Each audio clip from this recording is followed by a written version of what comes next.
Alhamdulillah, nahmaduhu ta'ala wa nasta'inuhu wa nastaghfiruh. Salatu wassalamu ala Rasulillah wa ala alihi wa sahbihi wa ba'd.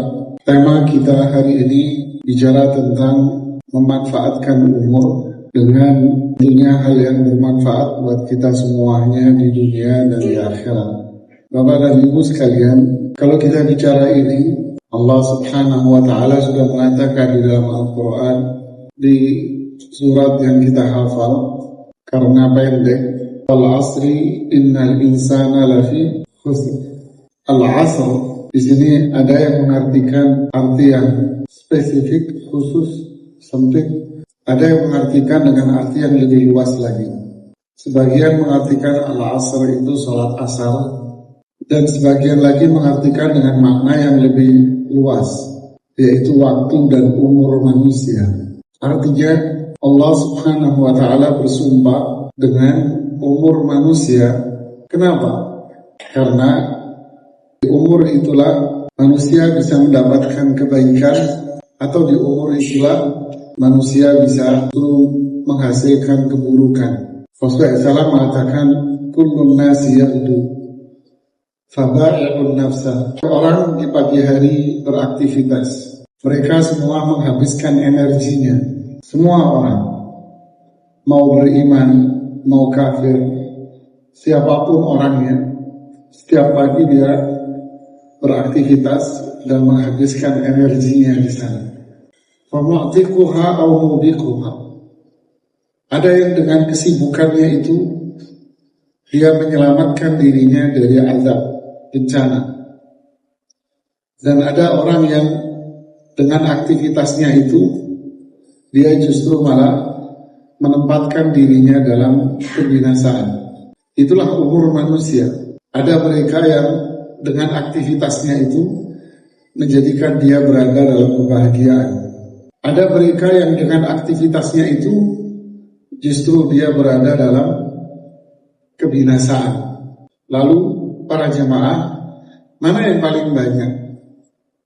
Mereka yang beraktivitas lalu dia bahagia dan selamat, beruntung dengan kenikmatan dan kebahagiaan, atau mereka dengan aktivitasnya justru malah menjadikan dia berada dalam kebinasaan? Mana yang paling banyak? Terkadang orang tidak merasa. Yang dia rasa hanyalah yang penting dia makan, kenyang, dan dia merasa makanan itu adalah makanan yang mengenyangkan dia.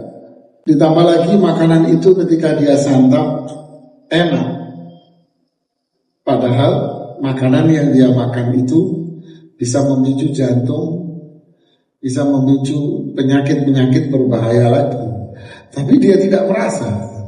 Sebagaimana, mohon maaf, sapi itu disuntik vitamin, dikasih vitamin, dikasih nutrisi, dikasih makanan-makanan untuk menggemukkan badan dia. Akhirnya sapi ini gemuk, besar.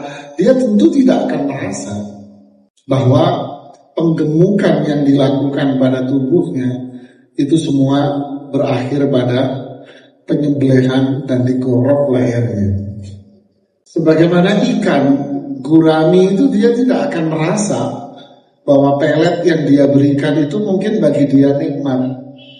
Tetapi dia lupa bahwa pelet yang dia berikan itu agar tubuhnya besar. Ketika tubuhnya besar, dia akan berakhir di minyak yang panas. Begitulah manusia, Pak. Dia tidak merasa apa yang akan terjadi di esok hari itu, dia tidak akan mikir. Orang Jawa bilang pokoknya, kata orang Jawa. Yang penting dia happy. Yang penting dia bisa makan enak.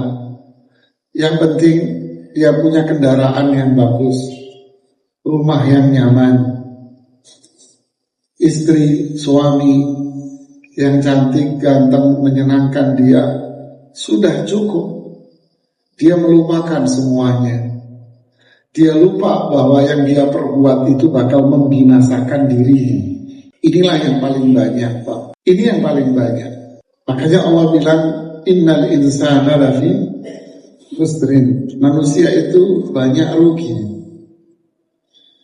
Ada ulama tafsir Al-Imam Muhammad bin Amin Asy-Syanqiti di Takmilat Adwa'il Bayan, beliau mengatakan takmilahnya, tambahan dari kitab itu, bahwa khusr, rugi itu banyak digunakan untuk orang yang dagang.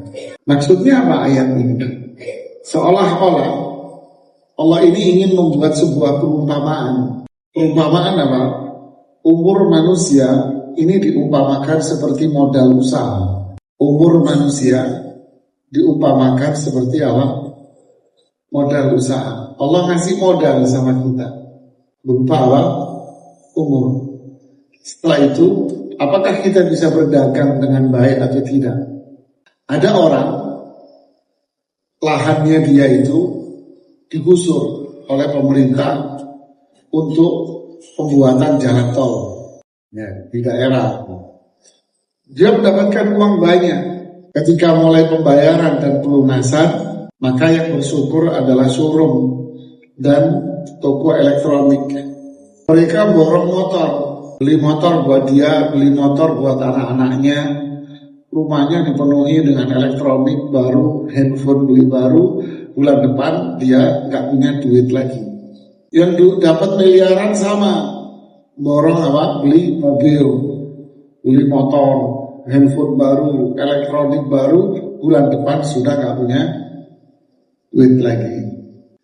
Jadi ibarat orang yang dikasih duit, tapi dia tidak tahu harus buat apa.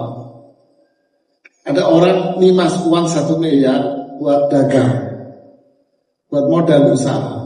Tapi dia tidak tahu Pak harus ngapain gitu. Dia nggak ngerti mau ngapain. Akhirnya duit itu dipakai untuk apa? Memenuhi hawa nafsu dia saja. Akhirnya duit tak ada, motor pun akhirnya harus dijual, dan berikutnya mobil pun harus dijual. Akhirnya wassalam, tanah hilang, duit kakak ada. Ada tuh banyak kayak gini Pak, banyak. Makanya kata orang Betawi dulu, kata orang Arab, orang tuanya dulu kerjanya ngumpulin tanah. Orang Arab di sini dulu kan begitu kan, kerjanya ngapain Pak? Beli tanah kan gitu ya. Orang Betawi juga sama, beli tanah gitu kan. Tapi yang ngabisin siapa? Anak. Kenapa dia habisin? Dia tidak tahu apa yang harus dia perbuat dengan uang itu. Dikasih modal, tapi dia tidak tahu harus ngapain. Ya, akhirnya uang nggak ada, barang nggak ada, selesai semuanya. Begitulah perumpamaan yang Allah buat pada manusia ini.